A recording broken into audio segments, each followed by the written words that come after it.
Hello students, I Sakti Singh S. Parmar welcomes you all in the video lecture series of Java programming. In this lecture, we are going to see 3 points. First, identifiers and literal. Second, declaration of constant and variables. And third, type conversion and casting. So, આ લેક્ચરની અંદર ખાસ અગત્યની 3 point આપણે discuss કરીશું. Identifier શું છે, identifier use કરવાના rules શું છે, લિટરલ શું છે, ટાઈપ્સ ઓફ લિટરલ શું છે, કોન્સ્ટન્ટ એટલે શું, કોન્સ્ટન્ટ ડિક્લેર કેવી રીતે કરવા, વેરિયેબલ એટલે શું, ટાઈપ્સ ઓફ વેરિયેબલ શું છે, અને ટાઈપ કન્વર્ઝન અને કાસ્ટિંગ શું છે. તો ચાલો શરૂ કરીએ. સો પહેલો પોઈન્ટ એ છે આઈડેન્ટિફાયર અને લિટરલ. તો first, what is identifier? All Java component requires a name. મતલબ કે જાવાની અંદર જેટલા પણ કમ્પોનન્ટ તમે યુઝ કરશો એને કંઈક નામ આપવામાં આવ્યું છે, રાઈટ? જેમ કે ક્લાસ છે, મેથડ છે, ફંક્શન્સ છે, વેરિયેબલ છે. આ બધી જ વસ્તુઓ તમે જ્યારે જાવામાં યુઝ કરો છો તો તમારે એને કંઈક નામ આપવું પડે છે. So name used for class, method, interface and variables are called identifier. મતલબ આઈડેન્ટિફાયર એટલે કશું નહીં, આપણે જે નામ આપીએ છીએ ક્લાસ, મેથડ, ઇન્ટરફેસ અથવા વેરિયેબલને, એને આઈડેન્ટિફાયર કહેવામાં આવે છે. હવે આઈડેન્ટિફાયર તમે જ્યારે યુઝ કરો છો તો આઈડેન્ટિફાયર લખવા માટે કઈ કઈ વસ્તુનો તમે યુઝ કરી શકો? તો કે upper case letter, lower case letter, digit, underscore અને ડોલર સાઇન. આટલી જ વસ્તુનો તમે યુઝ કરી શકો છો. અપર કેસ મતલબ કે capital A to Z, lower case સ્મોલમાં A to Z, digit 0 to 9, underscore sign અથવા તો ડોલર સાઇન. આટલી જ વસ્તુનો તમે આઈડેન્ટિફાયર નું નામ બનાવવા માટે યુઝ કરી શકો છો. તો અહીં એક સિમ્પલ એક એક્ઝામ્પલ લીધું છે, પબ્લિક ક્લાસ ટેસ્ટ. તો અહીંયા જે ટેસ્ટ છે, તો test is a class name. તો ટેસ્ટ એક આઈડેન્ટિફાયર છે.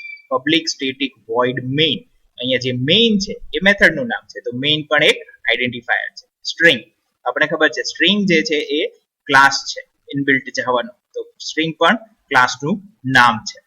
પછી છે ARGS. ARGS પણ આર્ગ્યુમેન્ટનું નામ આપેલું છે, મતલબ વેરિયેબલનું નામ આપેલું છે. પછી છે ઇન્ટીજર A, તો અહીંયા જે A લખ્યું છે એ પણ વેરિયેબલનું નામ છે. તો આ જે પ્રોગ્રામ છે એની અંદર ટોટલ 5 આઈડેન્ટિફાયર યુઝ થયા છે: ટેસ્ટ, મેઇન, સ્ટ્રિંગ, ARGS અને A. ખાસ કન્ફ્યુઝ ના થતા, આ જે સ્ટ્રિંગ છે એ કીવર્ડ નથી, એ પ્રીડિફાઇન્ડ ક્લાસનું નામ છે. હવે ક્લાસનું નામ આપણને મેં તમને આગળ કીધું કે કોઈ પણ વસ્તુને તમે જે નામ આપો છો એ આઈડેન્ટિફાયર છે. તો આ જે કોડ, સેમ્પલ કોડ મેં અહીંયા લીધો છે, એની અંદર 5 આઈડેન્ટિફાયર યુઝ થયેલા છે. આઈડેન્ટિફાયર મસ્ટ ફોલો સમ રૂલ્સ. હવે આઈડેન્ટિફાયર ગમે તેમ તમે ના લખી શકો. આઈડેન્ટિફાયર લખવા માટેના રૂલ છે. એમાં પહેલો રૂલ જે આગળ પણ મેં તમને કીધું કે આઈડેન્ટિફાયર લખવા માટે either letter capital A to Z or small A to Z, અથવા તો અંડરસ્કોર સાઇન અથવા તો ડોલર સાઇન, આમાંથી કોઈ પણ વસ્તુના કોમ્બિનેશન થી તમે આઈડેન્ટિફાયર નું નામ બનાવી શકો છો. તો કયું કોમ્બિનેશન વેલિડ રહેશે? તો એનો જે પોઈન્ટ છે આફ્ટર ધ ફર્સ્ટ કેરેક્ટર, મતલબ હંમેશા વેરિયેબલ અથવા મેથડનું નામ કોઈ પણ તમે આઈડેન્ટિફાયર નું નામ બનાવો એટલે હંમેશા પહેલો જે કેરેક્ટર છે એ લેટર હશે. A to Z, small A to Z, right? અથવા તો કોઈ સ્પેશિયલ કેરેક્ટર અંડરસ્કોર અથવા તો ડોલર, પણ એક કેરેક્ટર નહીં હોઈ શકે.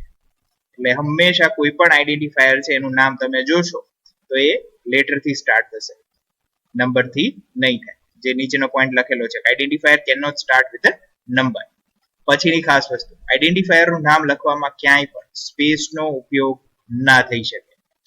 જાવાના જે ઇનબિલ્ટ કીવર્ડ છે જેમ કે integer, float, double, class, new, આ બધા જે રિઝર્વડ કીવર્ડ છે એ પણ તમે ક્યારેય આઈડેન્ટિફાયર તરીકે ના યુઝ કરી શકો. આઈડેન્ટિફાયર કેસ સેન્સિટિવ છે, મતલબ કે તમે સ્મોલ F00 ફૂલ લખો કે કેપિટલ F00 લખો, આ બંને અલગ અલગ વેરિયેબલની જેમ ટ્રીટમેન્ટ લેશે, કારણ કે આ બંને અલગ અલગ વસ્તુઓ કન્સિડરેશનમાં લેશે જાવ. એટલે ખાસ યાદ રાખો આ રૂલ. પહેલો રૂલ છે કે નામ લખવા માટે કયા કયા વેલિડ સેટ ઓફ કેરેક્ટર છે: small A to Z, capital A to Z, underscore, digit, કઈ પણ, right? So identifier must start with either letter or underscore or dollar sign. મતલબ એ ક્યારે નંબર થી નહીં સ્ટાર્ટ થઈ શકે. વ્હાઇટ સ્પેસ અલાઉ નથી. જાવાના કીવર્ડ તમે યુઝ ના કરી શકો આઈડેન્ટિફાયર ના નામ તરીકે, as well as a identifier ના નામ કેસ સેન્સિટિવ છે. તો અહીંયા એક એક્ઝામ્પલ લીધેલું છે, આ વેલિડ આઈડેન્ટિફાયર ના નામ છે. જો xi x1 અહીંયા 1 લીધો છે, પણ પહેલો કેરેક્ટર હંમેશા કેરેક્ટર છે x, right, small x. I 4000 underscore my આ બધા વેલિડ છે, પણ આ ઇનવેલિડ છે. જેમ કે અહીંયા my પછી સ્પેસ છે, તો સ્પેસ અલાઉ નથી. અહીંયા 1 2 3 ગીક્સ લખ્યું છે, રાઈટ, તો 1 2 3 મતલબ પહેલો જે લેટર થી સ્ટાર્ટ થાય છે. પ્લસ અલાઉ નથી વેરિયેબલ નામમાં. વેરિયેબલ પછી -2 અથવા હાઇફન 2, તો હાઇફન ની સાઇન અલાઉ નથી, રાઈટ. પછી અહીંયા સમ, પછી અંડરસ્કોર, એમ્પરસેન્ડ ની સાઇન અલાઉડ નથી. તો આ એક ટેબલ તમને વેલિડ અને ઇનવેલિડ આઈડેન્ટિફાયર વચ્ચેનો ડિફરન્સ સમજાવે છે. નાઉ લિટરલ. હવે લિટરલ એટલે શું? આઈડેન્ટિફાયર આપણે જોયું. આઈડેન્ટિફાયર એટલે કોઈ પણ વેરિયેબલ, મેથડ અથવા ફંક્શન, ક્લાસ ને નામ આપી અને આઈડેન્ટિફાયર કહેવાય. એના રૂલ્સ જોઈએ. હવે લિટરલ એટલે શું? તો લિટરલ એટલે સ્પેસિફિક કોન્સ્ટન્ટ વેલ્યુ, જે આપણે ડેટા, સ્પેસિફિક કોન્સ્ટન્ટ વેલ્યુ અથવા ડેટા જે આપણે પ્રોગ્રામમાં યુઝ કરીએ છીએ એને આપણે લિટરલ કહીશું. જેમ કે હું લખું કે integer i is equal to 1 2 3, તો અહીંયા જે 1 2 3 છે 123, એને કહેવાય લિટરલ. મતલબ કે જે સ્પેસિફિક કોન્સ્ટન્ટ વેલ્યુ છે અથવા તો સ્પેસિફિક કોન્સ્ટન્ટ ડેટા છે એને આપણે લિટરલ કહીશું. અહીંયા એના એક્ઝામ્પલ આપેલા છે કે float pi is equal to 3.14f, તો આ જે 3.14 છે એ લિટરલ કહેવાશે. Types of literal. તો ટાઈપ્સ ઓફ લિટરલ અહીંયા આપેલા છે કે ઇન્ટીજર લિટરલ, તો એના એક્ઝામ્પલ નીચે આપેલા છે. byte b is equal to 500, તો 500 ઇન્ટિગ્રલ લિટરલ છે. 6000 ઇન્ટિગ્રલ લિટરલ છે, રાઈટ. ફ્લોટિંગ પોઈન્ટ લિટરલ બીજો ટાઈપ છે. તો 12.2, તો આ એક ફ્લોટિંગ પોઈન્ટ લિટરલ છે. આ 236.57 પણ ડબલ લિટરલ છે, મતલબ કે ફ્લોટિંગ પોઈન્ટ લિટરલ છે. કેરેક્ટર લિટરલ, તો character c is equal to b લખ્યું છે, આ જે સિંગલ ઇન્વર્ટેડ કોમામાં b આપણે લખ્યું એ b જે છે એ લિટરલ છે. બુલિયન લિટરલ, તો અહીંયા જે ફોલ્સ ડિક્લેર કર્યું છે b is equal to boolean, b is equal to false, તો એ બુલિયન લિટરલ છે. String s is equal to high લખ્યું છે. હવે સ્ટ્રિંગ જ્યારે પણ લખો તો એ ડબલ ઇન્વર્ટેડ કોમામાં આવશે, કેરેક્ટર સિંગલ ઇન્વર્ટેડ કોમામાં આવશે, ખાસ યાદ રાખવું. સો s is equal to high, તો અહીંયા જે હાઈ લખ્યું છે એ તમારો સ્ટ્રિંગ લિટરલ છે. Now declaration of variable and constant. તો વેરિયેબલ, પહેલા તો વેરિયેબલ છે શું? તો વેરિયેબલ એટલે આપણે પ્રોગ્રામની અંદર કોઈ પણ ડેટાને કંઈક નામ આપીએ છીએ, જેમ કે integer a is equal to 12. તો મશીન શું કરે છે કે ભાઈ એક આ a નામના વેરિયેબલને એક મેમરી એલોકેટ કરે છે, રાઈટ. તો હવે મેમરી એલોકેટ કરે એટલે મેમરીનું એડ્રેસ હશે, પણ આપણે પ્રોગ્રામમાં દર વખતે એ મેમરી લોકેશનનો યુઝ ના કરવો હોય તો આપણે શું કરી શકીએ કે એ મેમરી લોકેશનને આપણે a એવું નામ આપી દઈએ છીએ, રાઈટ. સો પ્રોગ્રામની અંદર કોમ્પ્યુટર જ્યારે ડેટાને પ્રોસેસ કરે છે, વેરિયેબલ જે છે એ પીસ ઓફ ડેટા ને સ્ટોર કરવા માટે યુઝ થાય છે. આટલી વસ્તુ ખાસ યાદ રાખો કે તમે જ્યારે integer a is equal to 100 લખો એટલે મેમરીની અંદર એક ઇન્ટીજર માટે 4 બાઇટ જેટલી જગ્યા અલોકેટ થઈ જશે અને એમાં 32 નો ડેટા સ્ટોર થઈ જશે, અને જે મેમરી અલોકેટ થઈ છે એનું એક એડ્રેસ હશે. એ એડ્રેસ એક નંબર હોઈ શકે છે અથવા હેક્સ એડ્રેસ હોઈ શકે છે, કંઈ પણ હોઈ શકે છે, પણ આપણી માટે એ એડ્રેસનું નામ છે a, રાઈટ. એટલે આપણે દર વખતે એડ્રેસ ના યાદ રાખવું હોય, મેમરી સ્ટોરેજ લોકેશન ના યાદ રાખવું હોય તો આપણે શું કરીએ છીએ કે ભાઈ એને એક નામ આપી દઈએ છીએ કે ભાઈ આ લોકેશન પર જે વેલ્યુ પડી છે એક્સેસ કરવાની છે.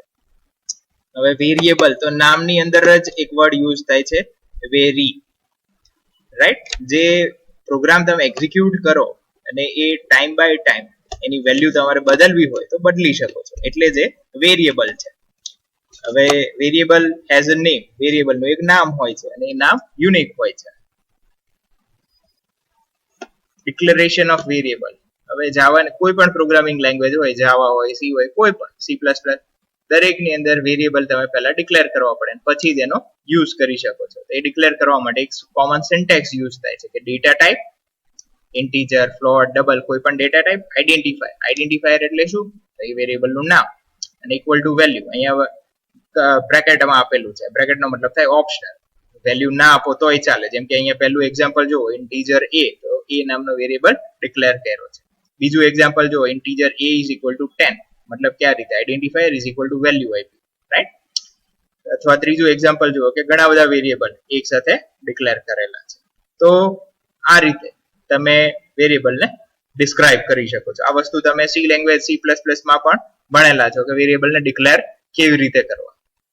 હવે ટાઈપ્સ ઓફ વેરિયેબલ. તો જાવાની અંદર 3 ટાઈપના વેરિયેબલ છે: લોકલ વેરિયેબલ, ઇન્સ્ટન્સ વેરિયેબલ અને static variable. Now, what is local variable?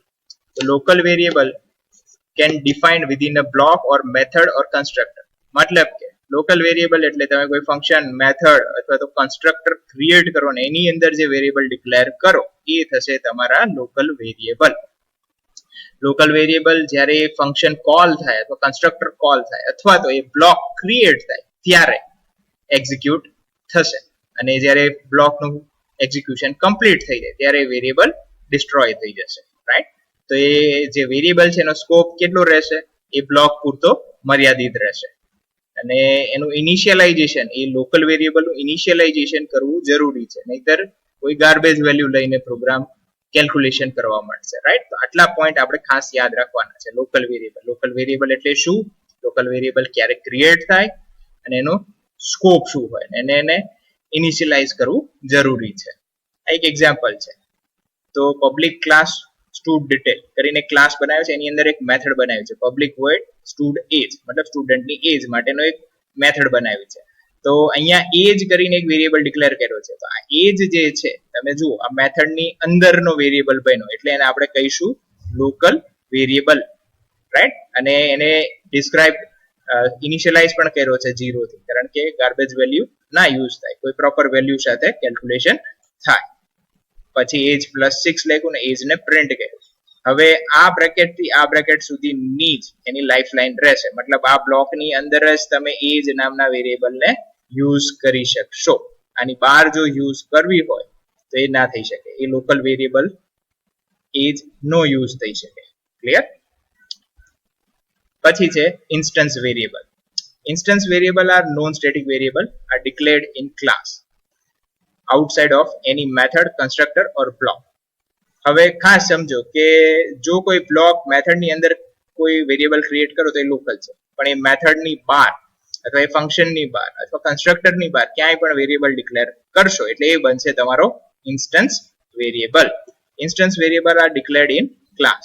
These variables are created when object of the class is created and destroyed when object is destroyed. મતલબ કે તમે class variable બનાવ્યા તો એ create ક્યારે થશે? જ્યારે એ ક્લાસનો કોઈ ઓબ્જેક્ટ બનશે અને એ ઓબ્જેક્ટ એ વેરિયેબલને એક્સેસ કરશે ત્યારે એ વેરિયેબલ ક્રિએટ થશે, અને જ્યારે ઓબ્જેક્ટ ડિસ્ટ્રોય થશે ત્યારે એ વેરિયેબલ ડિસ્ટ્રોય થઈ જશે.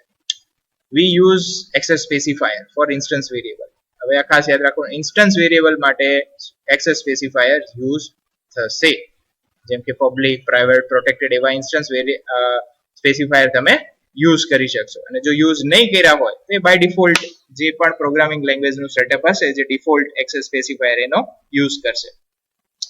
હવે ઇન્સ્ટન્સ વેરિયેબલને ઇનિશિયલાઇઝ કરવાનું મેન્ડેટરી નથી, મતલબ જરૂરી નથી. મશીન જ એને બાય ડિફોલ્ટ 0 વેલ્યુ આપી દેશે. Instance variable can be access only by creating object. આ ખાસ યાદ રાખો, ઇન્સ્ટન્સ વેરિયેબલ જ્યારે પણ ક્રિએટ થશે એ ઓબ્જેક્ટ થી જ એક્સેસ થઈ શકશે. ક્લિયર? ઓકે. લોકલ વેરિયેબલ જે હતા એ સ્પેસિફિક બ્લોક માટે યુઝ થાય છે. આ ક્લાસ વેરિયેબલ છે, ક્લાસ માટે યુઝ થશે. તો અહીંયા એક ક્લાસ ક્રિએટ કર્યો અને અહીંયા ક્લાસની અંદર આ 3 વેરિયેબલ ક્રિએટ કર્યા છે. તો આ ત્રણ વેરિયેબલ જે છે એ છે મારા ઇન્સ્ટન્સ વેરિયેબલ, જેમ કે integer English mark, integer maths mark, integer physics mark. અને હવે આની નીચે ઓપ્ટેન માર્ક અથવા ગેટ માર્ક એવી કોઈ પણ મેથડ હું બનાવું અને પછી એ મેઇન મેથડમાં આ ક્લાસ માર્ક્સનો હું એક ઓબ્જેક્ટ બનાવું અને એ ઓબ્જેક્ટ થ્રુ આ વેરિયેબલને એક્સેસ કરી શકું. એની સિવાય હું કોઈ બીજી કોઈ મેથડ નથી કે આને એક્સેસ કરી શકું. આને એક્સેસ કરવા માટે મારે કમ્પલસરી આ માર્ક્સ નામના ક્લાસનો ઓબ્જેક્ટ બનાવવો પડશે. ના, સ્ટેટિક વેરિયેબલ. હવે સ્ટેટિક વેરિયેબલ જે છે એ પણ ક્લાસ વેરિયેબલ તરીકે ઓળખી શકો છો તમે, પણ આને ડિક્લેર કરવા માટે સ્ટેટિક એવો કીવર્ડ યુઝ થશે. મેં આગળની લેબમાં તમને સ્ટેટિક મેથડ વિશે સમજાવ્યું હતું. આ સ્ટેટિક વેરિયેબલ છે. સ્ટેટિક મેથડ હોય કે સ્ટેટિક વેરિયેબલ હોય એને ક્રિએટ કરવા માટે કમ્પલસરી તમારે સ્ટેટિક કીવર્ડ યુઝ કરવો પડે. હવે મેથડ જ્યારે સમજાવી સ્ટેટિક મેથડ ત્યારે મેં કીધું હતું કે આ મેથડને એક્સેસ કરવા માટે ક્લાસના ઓબ્જેક્ટની જરૂર નથી. એ જ રીતે સ્ટેટિક વેરિયેબલ માટે પણ તમારે ક્લાસનો ઓબ્જેક્ટ ક્રિએટ કરવાની કોઈ જરૂર નથી. પછી તો સ્ટેટિક વેરિયેબલ જે છે એને તમારે ઇનિશિયલાઇઝ કરવાની જરૂર નથી, એ બાય ડિફોલ્ટ એની વેલ્યુ 0 હશે. અને if we get access to static variable like instance variable, the compiler will show a warning message. મતલબ કે એને તમે ઇન્સ્ટન્સ વેરિયેબલ ની જેમ ટ્રીટ કરશો, ઓબ્જેક્ટ ક્રિએટ કરીને એક્સેસ કરવાની ટ્રાય કરશો, કમ્પાઇલર જે છે it shows the warning message. And the access of static variable without class name, compiler will automatically append a class name. મતલબ તમે એને કોઈ ક્લાસ નેમ ડોટ પછી સ્ટેટિક વેરિયેબલ લખવું, આવું પ્રેક્ટિસ કહે છે, class name dot static variable નું. પણ તમે સ્ટેટિક વેરિયેબલ ને એમને પણ યુઝ કરી શકો છો. કમ્પાઇલર શું કરે છે, આપણી માટે ઓટોમેટિકલી એ ક્લાસનું નામ અપેન્ડ કરી દે છે એની સાથે. હવે એક એક્ઝામ્પલ લઈએ. સો એક ક્લાસ એમ્પ્લોયી ક્રિએટ કર્યો છે, પબ્લિક સ્ટેટિક ડબલ સેલેરી. આ સેલેરી નામનો વેરિયેબલ છે, એની ડેટા ટાઈપ ડબલ છે અને સ્ટેટિક છે. હવે ક્લાસ એમ્પ્લોયી ડેમો ની અંદર આપણે એને કોલ કરીએ છીએ. તો તમે અહીંયા જો એ એમ્પ્લોયી મારો જે ક્લાસ હતો એમાં એમ્પ્લોયી ડોટ સેલેરી હશે, રાઈટ. તો અહીંયા મેં કોઈ એમ્પ્લોયી નો ઓબ્જેક્ટ નથી ક્રિએટ કર્યો, ક્લાસનું જ સીધું નામ લખ્યું છે, એમ્પ્લોયી ડોટ સેલેરી. ક્લિયર? તો આ રીતે તમે સ્ટેટિક વેરિયેબલ નો યુઝ કરી શકો છો. સ્ટેટિક વેરિયેબલ ને યુઝ કરવા માટે ઓબ્જેક્ટ બનાવવાની, ક્લાસના ઓબ્જેક્ટ બનાવવાની જરૂર નથી. ઇન્સ્ટન્સ વેરિયેબલ યુઝ કરવા હોય તો તમારે ક્લાસનો ઓબ્જેક્ટ ક્રિએટ કરવો પડે. હવે ડિક્લેરેશન ઓફ કોન્સ્ટન્ટ, મતલબ કે હું પ્રોગ્રામની અંદર એવો એક કોન્સ્ટન્ટ ડિક્લેર કરી દઉં કે જે આખા પ્રોગ્રામની અંદર એની વેલ્યુ ક્યારેય ના બદલાય. આવું કરવું હોય તો જાવાની અંદર કીવર્ડ છે ફાઇનલ.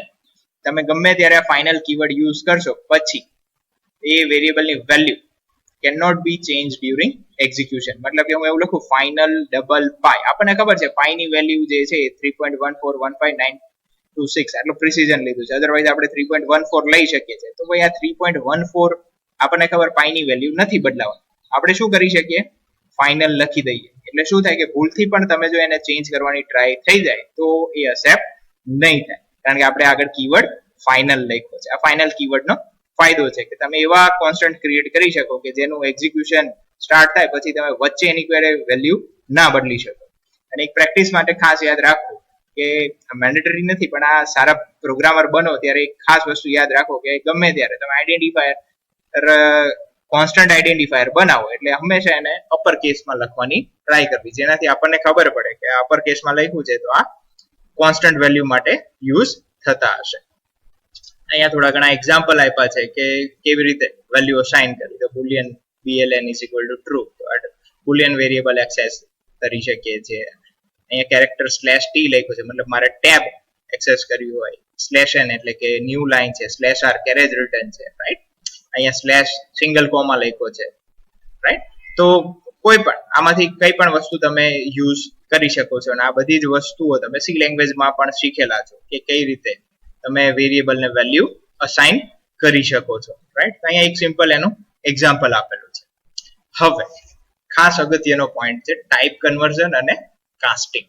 હવે સમજો કે તમે ક્યારેક પ્રોગ્રામ લખતા હોય તમે ભૂલથી આવું લખ્યું integer i is equal to 15.8.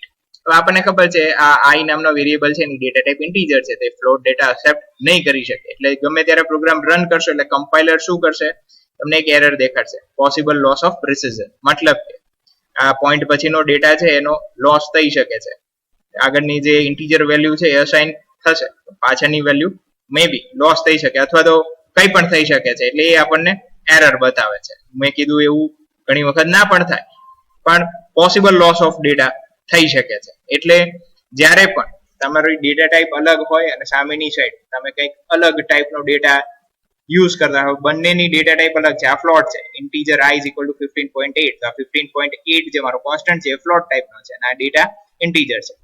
તો અહીંયા મારે શું કરવું પડશે, તો કે આઈધર આ i ની ડેટા ટાઈપ બદલો અથવા તો આ 15.8 છે એને તમે ડેટા ટાઈપ બદલો. અહીંયા કન્વર્ઝન માટે to assign double value to integer variable આપણે ટાઈપ કાસ્ટિંગ ઓપરેટરનો યુઝ કરીશું. કે ભાઈ આ ઇન્ટીજર i, તો આ 15.8 ને મારે ઇન્ટીજરમાં કન્વર્ટ કરવા છે, તો આગળ તમે બ્રેકેટમાં લખી શકો છો integer i is equal to i integer લખશો એટલે શું થશે, આ 15.8 નું ઇન્ટીજરમાં કન્વર્ઝન થઈને આન્સરમાં તમને 15 નો યુઝ કરશે.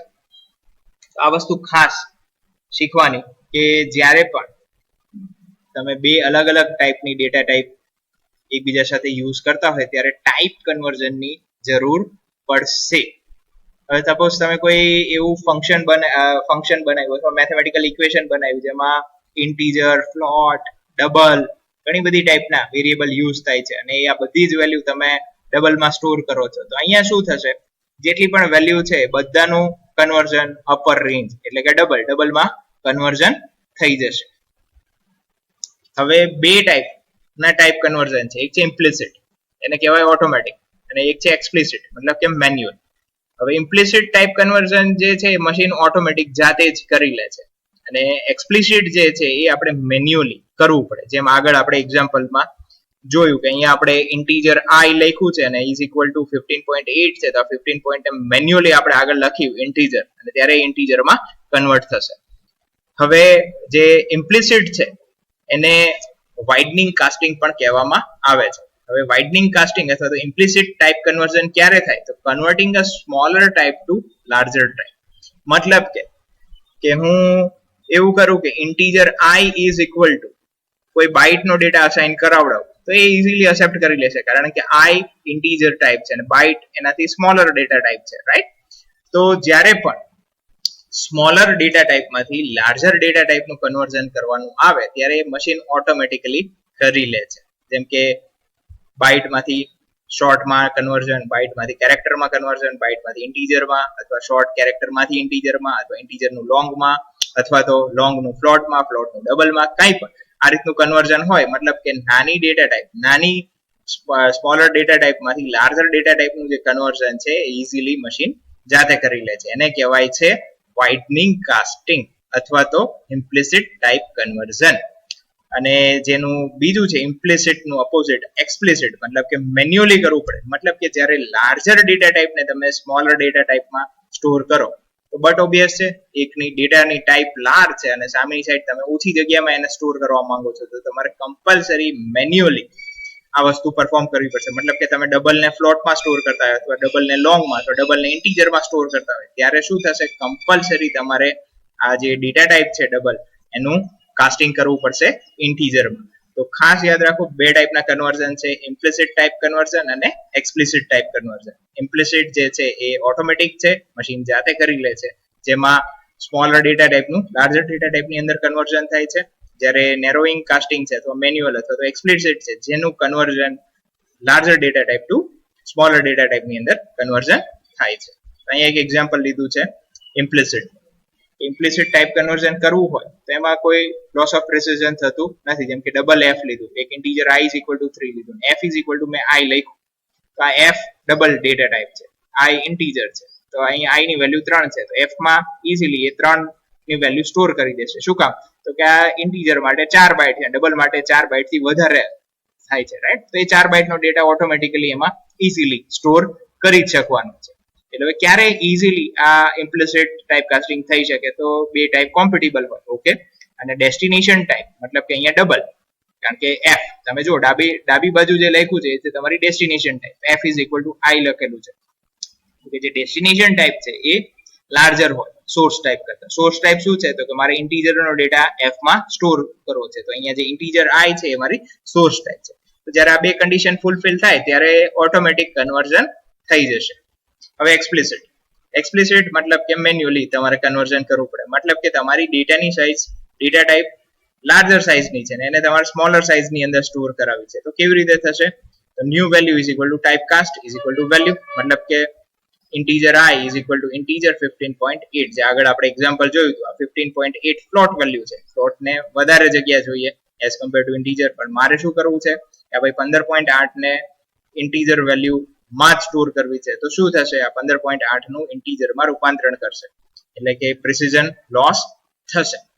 So this is all about type casting. So thank you. I hope આ લેક્ચરની અંદર જે મેં સમજાવવાની ટ્રાય કરી 3 પોઈન્ટ એ તમે શાંતિથી વ્યવસ્થિત રીતે સમજી શક્યા છો. અને જો કોઈ ડાઉટ હોય તો તમે ઈમેલ કરી શકો છો. Thank you all.